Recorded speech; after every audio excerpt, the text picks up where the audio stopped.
So my name is Derek Fahey. I'm one of the patent and trademark attorneys here at the Plus IP firm, and we want to go through this presentation about combating online impersonators. I have with me my associate attorney, Austin Owacki, who deals a lot with this, with a lot of our e-commerce clients. And Austin, why don't you go ahead and introduce yourself? Yeah, thanks for having me, Derek. Yeah, my name's Austin Owacki. I'm, also a patent trademark attorney here at the firm. And yeah, like Derek said, this is a rising issue, and we do a lot of different things that we're about to go through to combat, online impersonators. So can't wait to, get started and help you combat these issues. Yeah, absolutely. So when I say online impersonators, we're talking if you're selling widgets, you'll see a company that literally puts up a mirror image of website that you have. It looks just like your website. It's got a lot of the content that you have. We've seen it so much that not only the photos are a replica copy, the domain name, the top level domain name includes the trademark application, the trademark name in there, and then you may actually have information about the founder. So it's clearly a scam website. We see it a lot where people are spending a little bit of money, maybe $30, $40 on an item, and they may not ever complain about if they don't receive the item, but sometimes they do. And when we first saw that, I was pretty shocked that people were impersonators were that brazen. Maybe I'm just naive. Austin, you want to comment on other things that we've seen as far as impersonators? Yeah, and a lot of the times brand owners are unaware of it unless they're actively Googling themselves. And it'll come up when you get an email from a customer that says, "Hey, I haven't gotten this product," and they provide you a shipping number and payment receipt, and there's no history of it. Or even worse, we have clients that get negative reviews on the Better Business Bureau, on their Instagram, social accounts, e-commerce websites, and those all negatively affect the business operations. And unfortunately, it's these other websites that are just passing themselves off as you, and it's they're taking your client's money and leaving you with a bad reputation. Yeah, it's pretty bad. Sometimes it's intentional. Oh, well, certainly intentional in certain cases, and the most egregious cases. And we're going to talk about the most egregious cases today. Now, throughout this presentation, we're going to go through things that you can do as a brand owner or as a person representing a brand owner, and then we're going to talk about things actually going from least expensive to most expensive. And you can do all at the same time. You can do one, you can have a different combination of things depending on budget and how bad it is and how bad it's affecting your business. So let's jump right in. Okay, so the first thing that you can do is you can actually file social media complaints. We actually see this quite a bit. We actually see where impersonators have put up a scam Instagram handle and are actually selling product through an Instagram store. And social media is a way you can actually there's actually a way you can file a complaint to get them taken down. And we've had really good success on this, especially with Instagram, Facebook. Austin, you want to comment on that? Yeah, so the first and foremost, the way to improve your chances on any of these complaints that we're going to talk about is to have a registration. So merely just using your brand's name and in commerce, you'll have common law rights, but it's going to make it a lot more challenging to get these third parties like Amazon, maybe it's Instagram, Facebook, to take action to take down these other accounts. So you definitely want to have some trademark application, a trademark registration if you can, and it just makes your life a whole lot easier. So like Derek said, you'll often see different accounts on Instagram, on Facebook that use your handle. Maybe they change it up a little bit. You could file complaints, intellectual property complaints. Copyrights will typically be the quickest, and we find most success in the copyrights. But trademarks is really where you're going to be attacking the name of the handle, the name of the account. And that's where it gets a little tricky and where the registration becomes very important, because what you're going to want to, make sure that, getting into the nuances of what we do is that those accounts, those first posts on those infringing accounts, we really got to focus on the fact that they were started after we have a registration or after our use date. And that's called priority. So that's going to be the Yeah. most important factor here. Yeah, so just to recap, so copyrights protect images like photographs or content or artwork that you have on your website. So if you certainly can show and prove either a copy registration for the artwork or that you have posted that content, whether it's a photograph, before the other party posted their photograph, you can file a complaint to have the social media channel take down that image. On the trademark side, if you have a registration, you actually are able to, if you have a registration, if the impersonator started using the domain name or the handle with your trademark in it, let's say it's Blue Sky. If you have your brand name is Blue Sky and you have a registration for Blue Sky, and the impersonator start using Blue Sky after you actually receive your registration, it makes it a lot easier to file and prove these social media complaints through the social media channel. So that's really important. It's not impossible to do, to get them taken down with if you don't have registrations, but it does make it more difficult. And I would say the key with social media is to be persistent. You can't just set it and think they're going to take it down. You got to remember it's going to somebody maybe in another country, and they may not know the laws. And if you just think it's going to get taken care of automatically, that's probably not the case. You have to follow up and keep on them. Austin, you want to comment on that? Yeah, oftentimes, we get rerouted. With the complaints, people think it's the wrong complaint, even though we believe it would be the right one, merely because they don't know the law. So it's all about just persistence, following up. Sometimes we have to file 2, 3, even 4 complaints to get the proper response, and someone who actually is going to handle the matter. And, to kind of build off of, having the registration on the copyright side, best practice, take your own photos. Make sure you're taking your own photos, because that's going to prove that you are the owner of them. If you're using licensed photos, you make sure you have your business license, but it's going to be difficult to stop someone else from using a licensed photo because they may also have a license. So make sure you're using your own content, and have registrations to protect your own content as well. Exactly. And if you're using a third party like a photographer to actually do those photos, you should definitely make sure that you are getting the correct agreement that's transferring the rights to from the photographer to you, because in many cases they're going to ask for that. They're going to ask for that assignment agreement to show and prove that you actually own those photographs. Okay, that's important too. So just because you're hiring somebody to take some photos doesn't mean you necessarily own it. Okay, it's important to make sure you have the correct documents that are transferring the ownership to you. Okay. One more comment on this is social media complaints tend to be on the lower end of the budget. You can file them. So you certainly can file them yourself. Obviously, if you have somebody that knows what they're doing, it makes it a lot faster. If you work with an attorney that specifies in this, but you can certainly file a complaint if you're a brand owner yourself. But again, you have to be persistent to enforce your rights. Okay, the second thing we're talking about is complaints to search engines. Again, in the branding context, whether they're using your trademark or if they're actually using your images or your content, you may want to file a complaint with a search engine like Google or Yahoo. Austin, you want to comment on that?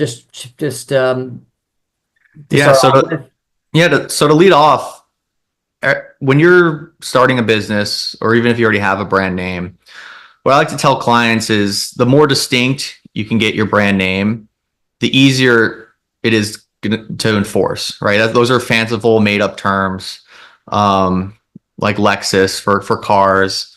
Those are strong marks. If you are, let's say you're selling beer and your name, your company, beer on the corner, it's going to be very difficult to enforce the word beer, if not impossible, because it's more descriptive or generic of your services. So you got to think when you're entering into Google Ads or Google search engine, the money you spend, are you going to be promoting other companies, or are you going to really be promoting yourself? And when you get into these descriptive terms and you have advertisements, you're going to see other businesses pop up next to your name, and they may be taking your business inadvertently. Sometimes it's just for keywords, right? So one of the things we're going to talk about is keyword bidding. So if you're not familiar with Google AdSense, Google keyword bidding, you can bid on certain keywords that may drive traffic to your website to appear higher on the Google page. And that's totally legal. You can actually bid on your consumers' keywords, and if you outbid them, you'll perform higher on the search results. This isn't necessarily the sponsored ads, so to speak, but it's just even on generic results. So keyword bidding, but really where the distinction comes into play and how you can protect yourself is if you see an advertisement that uses your trademark in the advertisement and it's a sponsored ad, that's when you can take action. So that's going to be where you have your misleading, consumers, to these other websites, potentially counterfeit goods. And that's when Google will actually, accept a report and take action.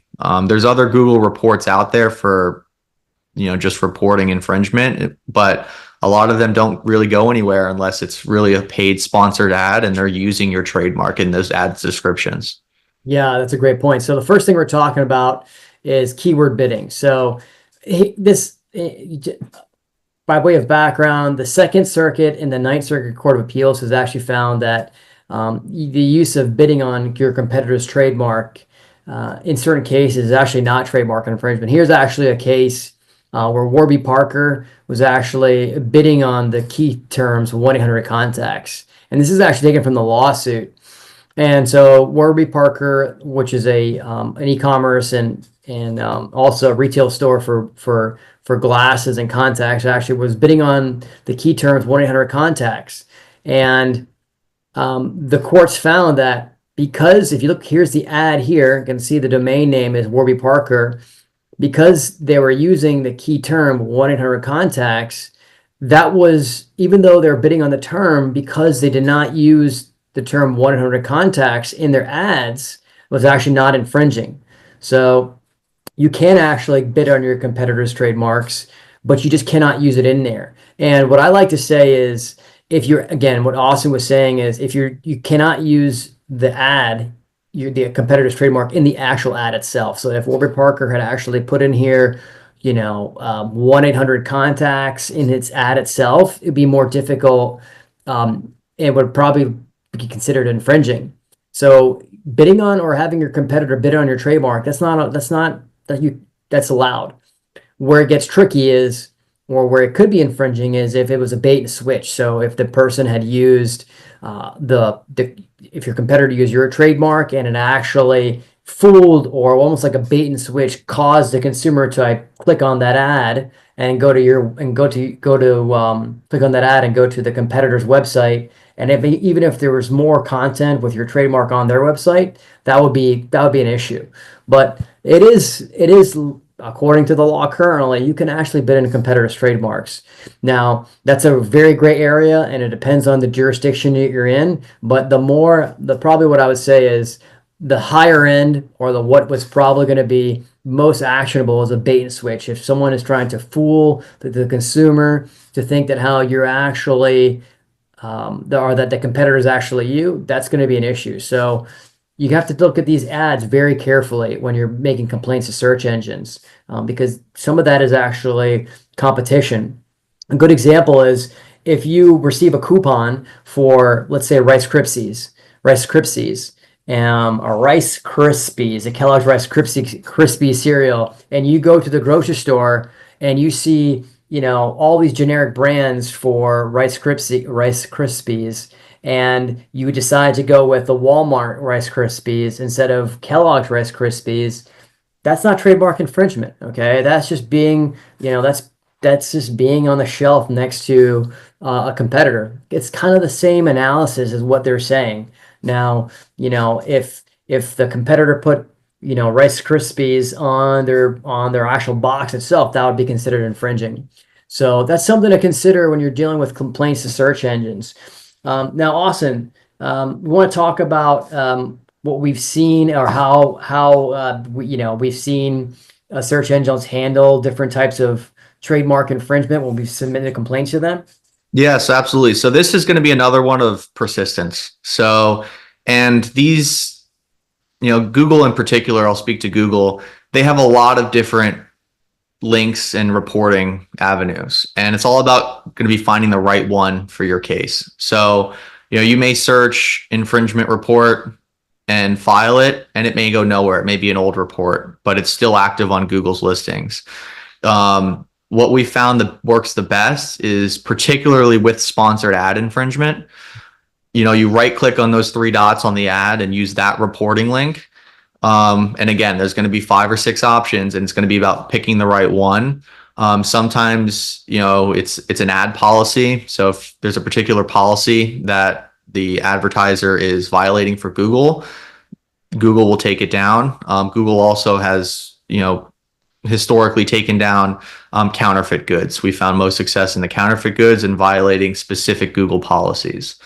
Other than that, it's going to be persistence, and oftentimes they may even reroute you to other areas. So you just got to follow up with them, maybe file multiple reports, and ultimately try to find someone to handle the matter. Yeah, absolutely. It's key is persistence. Knowing what is allowable and what is not allowable is going to be key. You don't want to waste your time, but at the same time, this is, they have hundreds, if not thousands of employees or independent contractors reviewing these complaints. So key is persistence and trying to make sure that how it gets on someone's desk that's paying attention, quite frankly. Absolutely. Yeah. And last comment on here is, although this is something you can do yourself, you want to make sure that, I think it's best practice to have an attorney do it, because if Google finds that you are abusing the reporting, they can actually suspend or ban your Google accounts, which could prevent you from posting advertisements. So it's always good to have an attorney review it and make sure that you have the proper case and you're also filing the proper report. Otherwise, you could inadvertently harm yourself. Yeah, and that goes also with if you're selling on Amazon and you're making bogus claims of infringement, that actually is a violation of Amazon policy, and repeat violations of Amazon's policy can get the store shut down, not just the ASIN shut down as well. So, anyways, moving on. Let's talk about DMCA. DMCA stands for Digital Millennium Copyright Act, and there's a procedure if you find someone that's using your photos without your permission, or your content without your permission that's entitled to copyright protection, that you can actually file a complaint. And there's very specific procedures that service providers actually must follow. Okay, so the first one I have, 1, 2, and 3. 1 and 2 really talk about photographs and content on a web page. If we can show a side-by-side comparison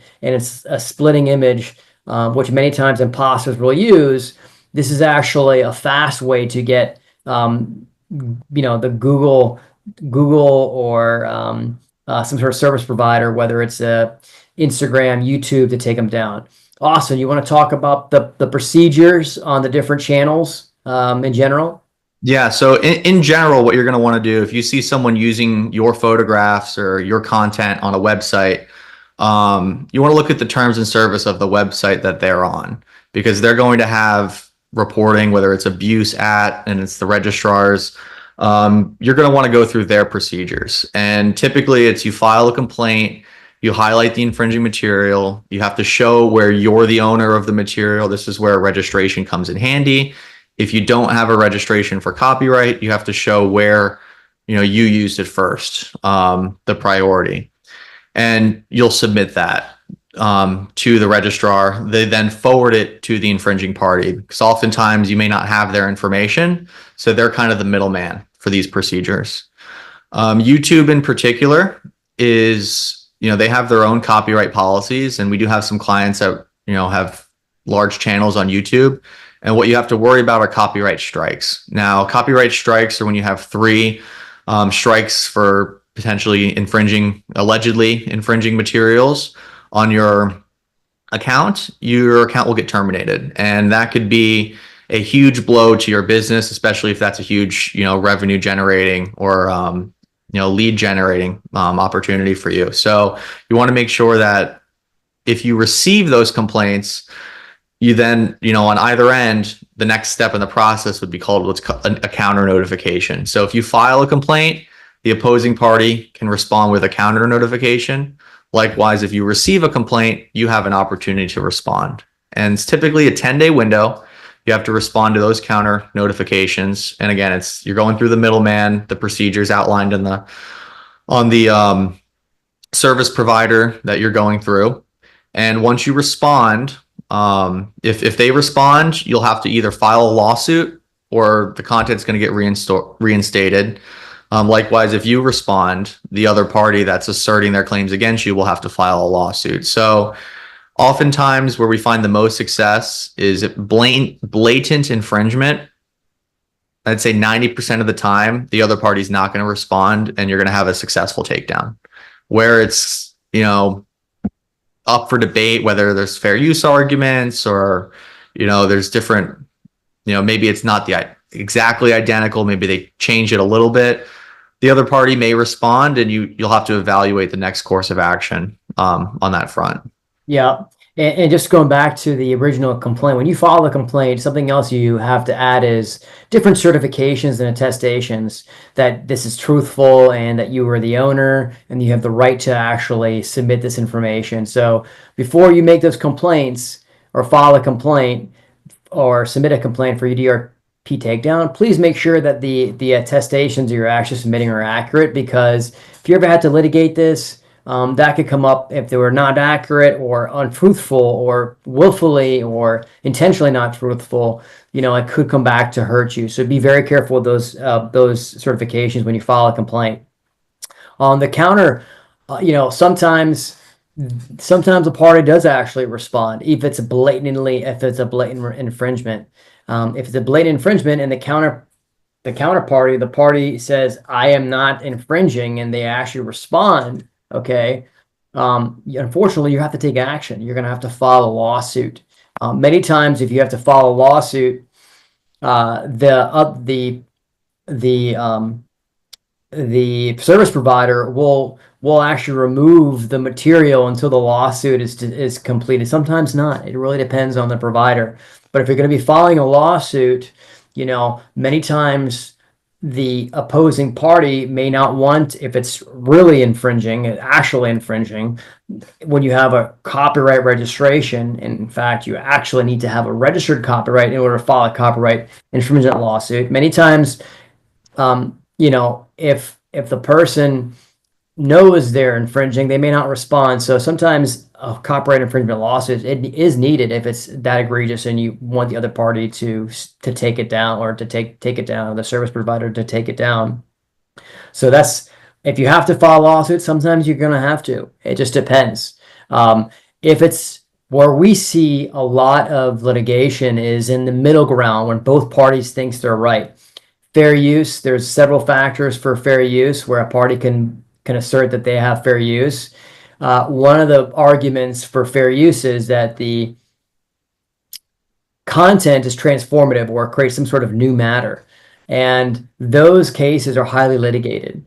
So something to think about is whether or not the content that's created that you're alleging is infringing on your copyrights is considered fair use. Austin, you want to comment on that? No, I think you hit it the nail on the head. Where it gets tricky is, those debatable ones, whether you might have a defense to fair use, maybe you have a license that the other party doesn't know about, they don't realize they granted you. And those are the ones where you're going to have, debate back and forth between legal counsel, and you got to evaluate whether you're going to maybe pay a reasonable license fee if you're on the defense side of it, or you're going to engage in a lawsuit if you're on the attack. So it's one of those things that the closer it is, you can expect your legal fees to go up. Is a good way to, put it. Yeah, exactly. And again, it just depends on how egregious these issues are. So just something to think about. Okay. So Domain dispute proceedings. We see this a lot, okay? Especially with bogus and scam websites. We see it a lot for retail and retail. We're seeing it more and more for retail. Imagine you're selling thousands of units a day, and then some scam artist decides, hey, you know what? I'm gonna come up with a scam website using the exact same domain name as mine. And maybe, let's say, again, going back to, let's say if you have a brand called Blue Sky suntan lotion, someone may come up with bluetieus.coms, and then they may actually take a mirror image of your website and put it up.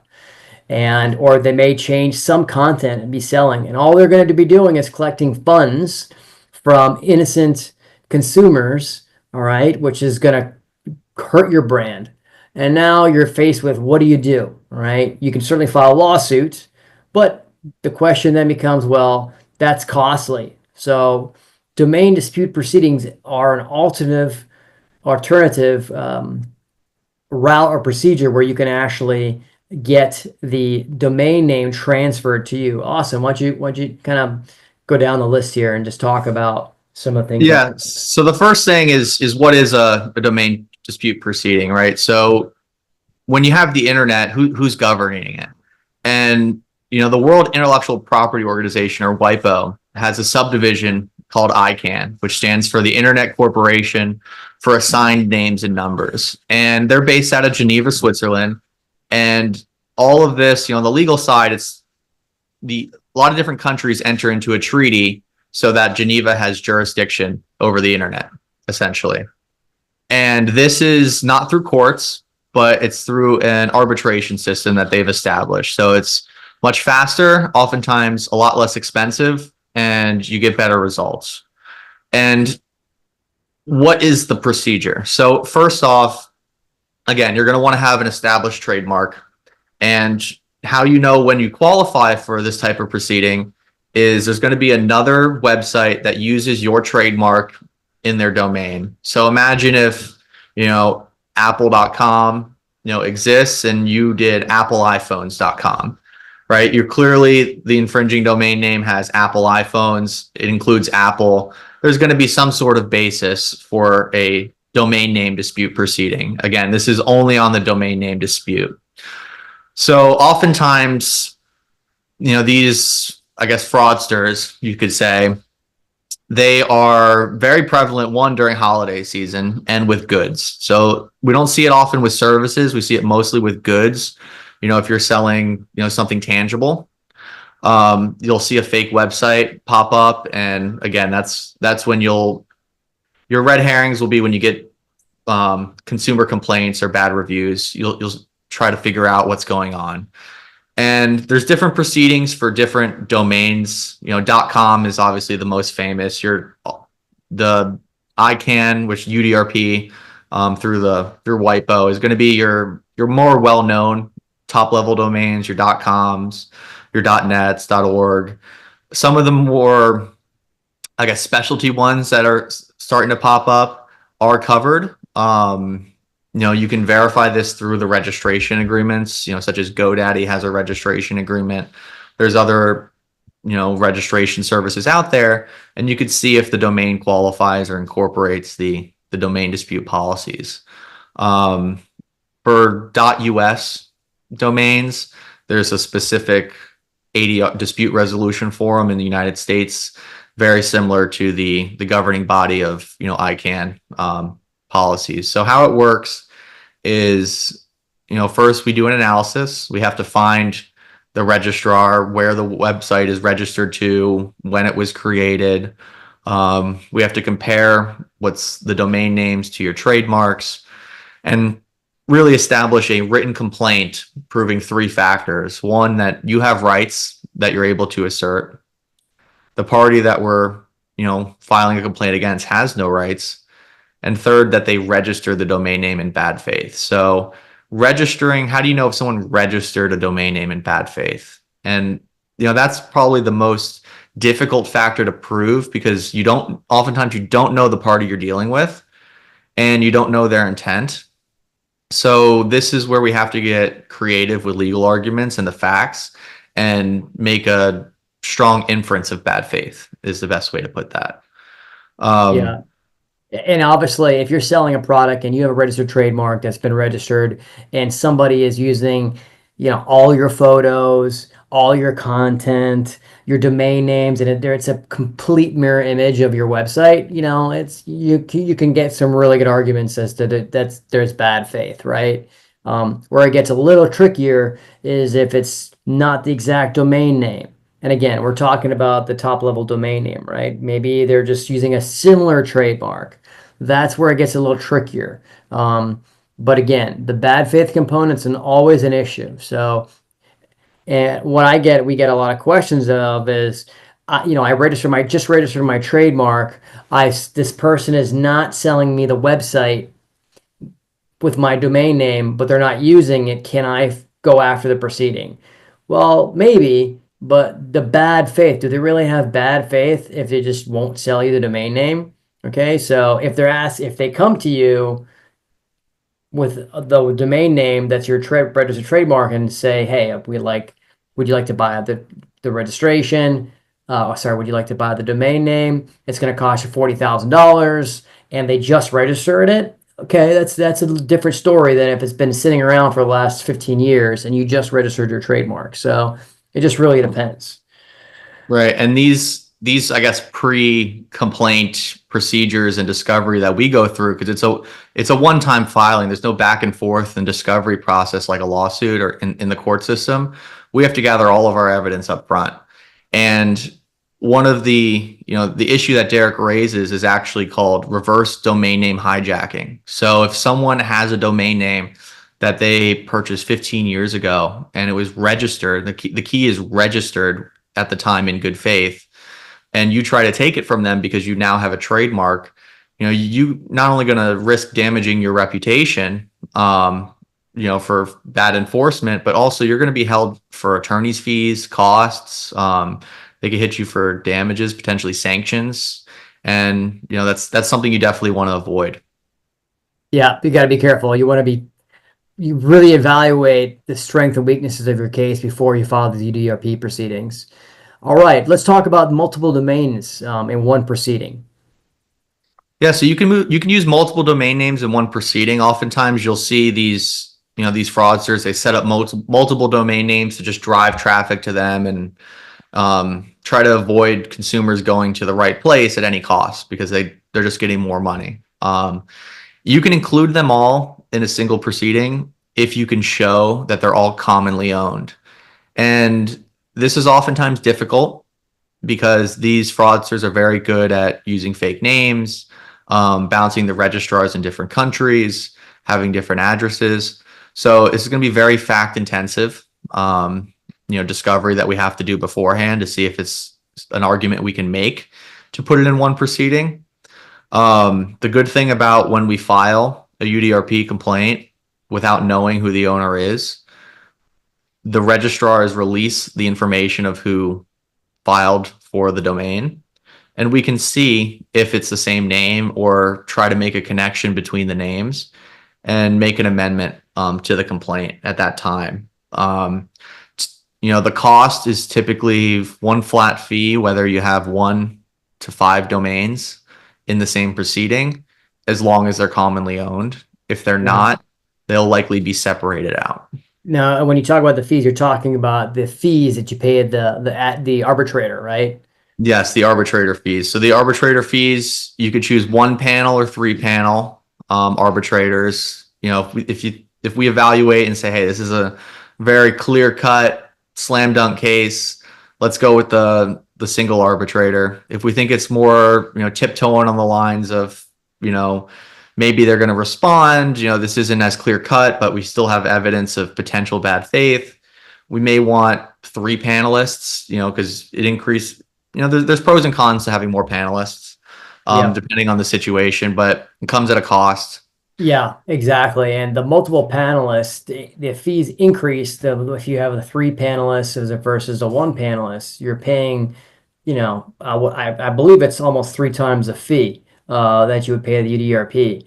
Now, you may be thinking, okay, well, why would I why would I only want one? Well, Austin alluded to it is if it's clearly fraud and we have a slam dunk case, it doesn't make sense to pay for the 3 panelists. You may as well go with the 1 panel. So you certainly could, but in how we typically handle it is if it's a slam dunk case and we know they may even default, we just file for one. It just saves filing costs, but you have the option to do that. And again, what Austin mentioned is the multiple domains. Again, if you're able to do all in one, I think up to 5 domains in one proceeding, you are able to reduce the filing fees. Because if not, if you cannot show the common ownership, you actually have to file 5 separate proceedings. So it definitely increased the cost. If you can and we've been successful, if you can actually combine them into one by making certain arguments, it's more pragmatic for the client or just for yourself as well. So that's something to think about. Absolutely. And Yeah. the cost for the 1 panel versus 3 panel, just the filing fees alone, 1 panel is typically around $1,500. The 3 panel is around 3,000. But the biggest benefit I would say to a 3 panel is you get to pick the panelists. So single panel gets randomly assigned. 3 panel, you get to choose who you want presiding over your proceeding, and you can actually look up their previous cases, decisions, and kind of steer it towards someone that you prefer. Yep. And let's talk about timeline, and then obviously the remedies for transfer. Yeah. So timeline, start to finish, you're looking at about 90 days. So once you file, the other party has an opportunity to respond to the complaint. They have about 20 to 25 days to respond. But the real benefit of a domain name proceeding in this case is a lot of times the registrars will take down or park the domains while the proceeding is happening. So GoDaddy will, if we're going against a domain that's registered on GoDaddy will suspend that domain. So it's immediate relief in the interim while this proceeding is happening. So around holiday time, if someone, a fraudster has a similar domain as yours, you want to file as quickly as possible to get that domain suspended. And because if it's parked and it's taken down, it has no traffic. It is a immobile domain. Once to get to a decision, it takes about 90 days from the day we file to have a decision. And that decision comes at, what are they deciding, right? So we have to request a remedy, and there's no monetary damages here. The relief is you can request a transfer of the domain, or you can request that it be terminated. Now, again, there's different strategy to evaluate the right remedy that you want to choose, because if it's one of those close calls, you don't want to request transfer because you don't want to be accused of domain name hijacking. You want to just cancel. You just want to terminate it. You're saying, hey, I think it's bad. It's harming my business. Let's just terminate it, right? Whereas if you take ownership of it, you're hijacking the domain, and that's not necessarily what you want. But in clear-cut fraudulent cases, you can have the domain transferred, and we've had a lot of domains transferred already. I think we've done 8 or so of these proceedings, and we've had all of them transferred to us so far. So it's a very good remedy. Oftentimes, it's if you're being extorted for the domain, they're often going to ask for a lot more money than the legal fees are to file this and have it transferred. So 100%. Okay, great. And the last one we're going to talk about is the litigation side of things. Now, litigation is going to be the most costly and involves filing a federal lawsuit for cyber squatting or copyright infringement or trademark infringement. Now, the benefit, if it's a complete fraudster and they are actually taking away a lot of monetary, they're actually pulling a lot of traffic, and based upon the the volume of sayings based upon their market share, they're actually pulling in a lot of markets or a lot of sales. You can actually move for preliminary injunction.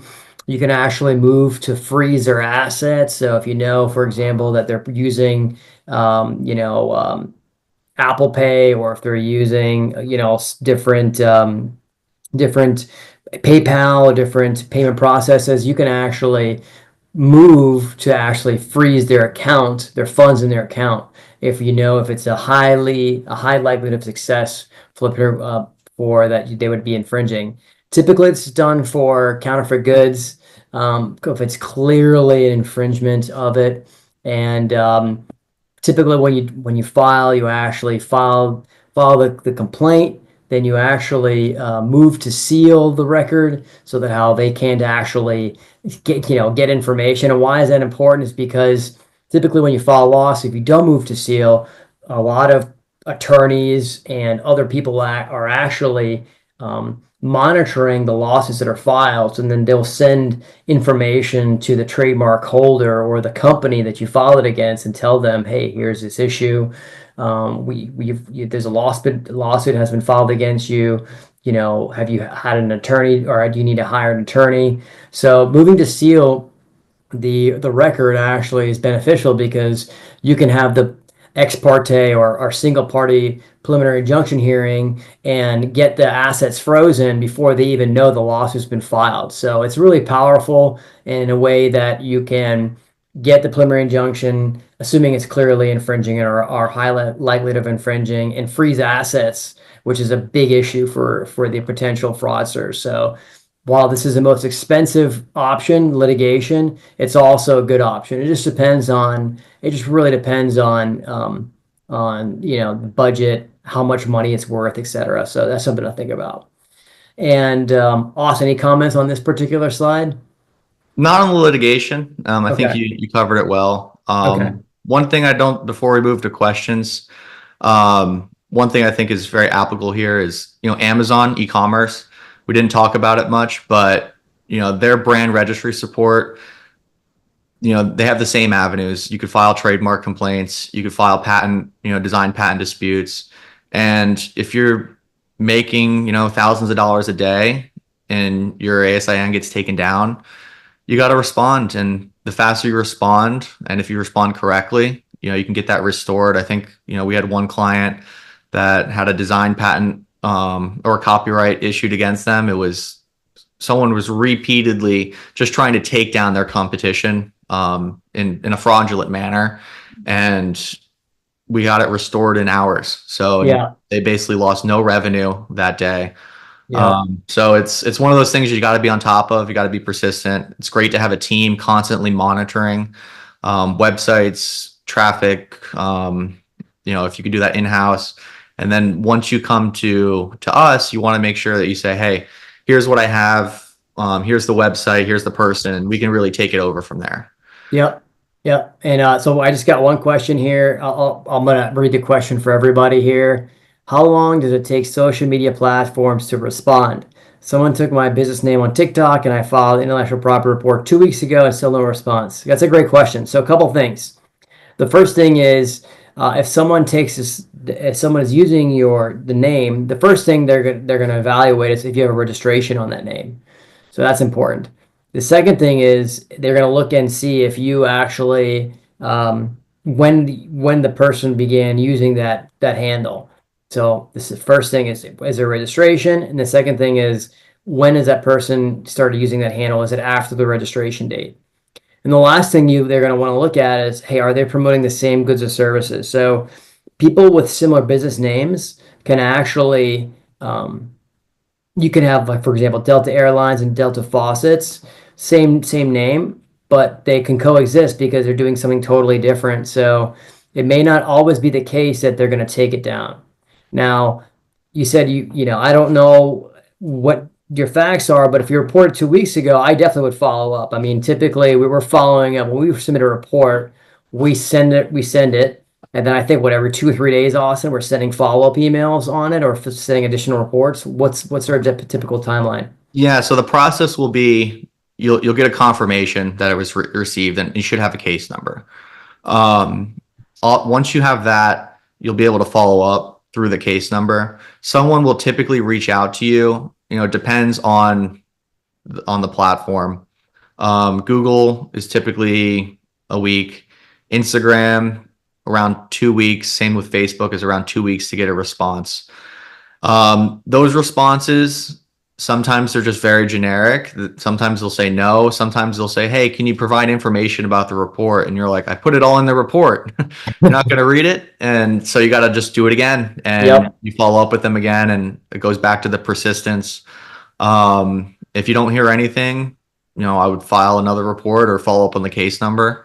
And again, it's just persistence. Yeah.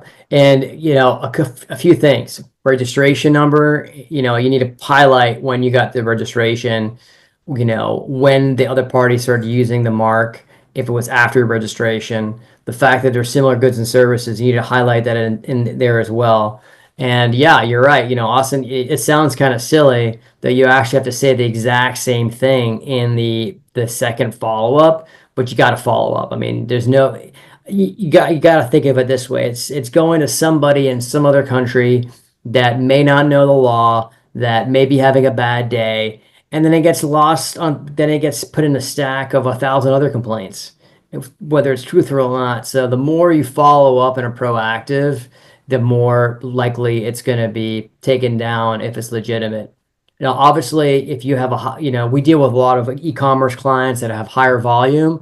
They actually come to us because they just they just don't have the bandwidth. They just want us to focus on it. We handle the work for them, that we evaluate for them, and we have a procedure that way. With smaller amounts of complaints, it's easier for smaller e-commerce sites Process them. to process them. So I see Doug Town has hey Doug, I see you have a question here. Let me see if I can unmute you very quickly. Give me 1 second here. Okay, Doug, you're cleared to speak. Oh, I think you're muted, Doug. Let me see if I can unmute you. Hold on. Ask to unmute. Let's see if I can permission to talk. Want to talk. Hold on a second here. Doug, I know. There you go. There you go, Doug. You're unmuted now. Yeah, thanks. I have what is probably a copyright question. Recently, I discovered that one of our documents, our original documents from our website on a given policy issue was copied wholesale, put on a for-profits, we're a nonprofit, put on a for-profits letterhead and submitted to Congress as their testimony. And it, without adoration, without saying where they got it from or anything else. And I'm not sure what to do about it, frankly. Yeah, well, we can help you. We probably could talk about this offline because anything we talk about with other people in the room, Doug, is not going to be attorney-client privileged. But I understand. Yeah, no problem. I'll just say, and I'll have Jesus or Pamela reach out to you to schedule a call. But form documents are entitled to protection. So if you create an agreement, it's your original agreement. It is entitled to protection. But let's talk about this offline. It's an 80-page policy brief. Yeah, that even makes it so it's probably more likelihood it's infringing and they didn't have the right to copy. But let's talk about this offline so that how we don't break any privilege. I'll reach out to you, Doug, on this one.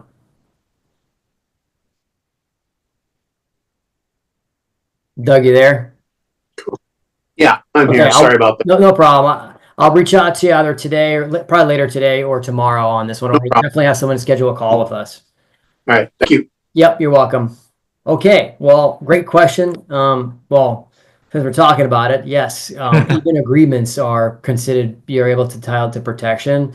Sometimes they may be thinner protection because it's it's a document. They may use some terms that are considered legal and that are somewhat, legalese. But if they copy a document wholesale, it's likely copyright infringement. So we'll talk about that maybe another episode. It's that, in fact, you can actually use registration of copyrights for your agreements to prevent people from competing against you, especially ex-employees. It's a very good way to make sure that people don't compete against you.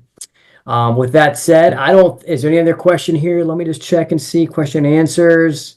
Yep. Yeah. So what we can do is if anybody has any questions, just reach out to us on via email or social media, and then we can kind of go from there. I do see one more question. It says, does an application afford the same protection as a registration? And it depends. Many times it does. You know, it's better to have a registration, but it can potentially have the same protection if the use, if the use of the infringing mark is after the application date, so it can be helpful. It does afford some protection, and if that happens, you can actually expedite the examination process with the USPTO in order to get a registration registered sooner rather than later, so you can enforce it. So that's actually, if you know that's happening, you can actually file what's called a petition to expedite the application so that you can register it faster. One thing you do need is to send a letter saying to stop using. You need to send actually a cease and desist letter showing to the other party, and they have to file that letter with the USPTO in order to register it. So we can talk about that offline, Kevin, if you have any questions. Okay, so with that said, we're kind of running out of time. We went a little long, but hopefully everybody enjoyed the call. And yeah, thanks for joining. Really appreciate it. For Austin and myself, thank you so much for the opportunity to speak with you about this. And if you have any questions, you can reach out to us on the website, email. Happy to help. Thanks for watching, everybody.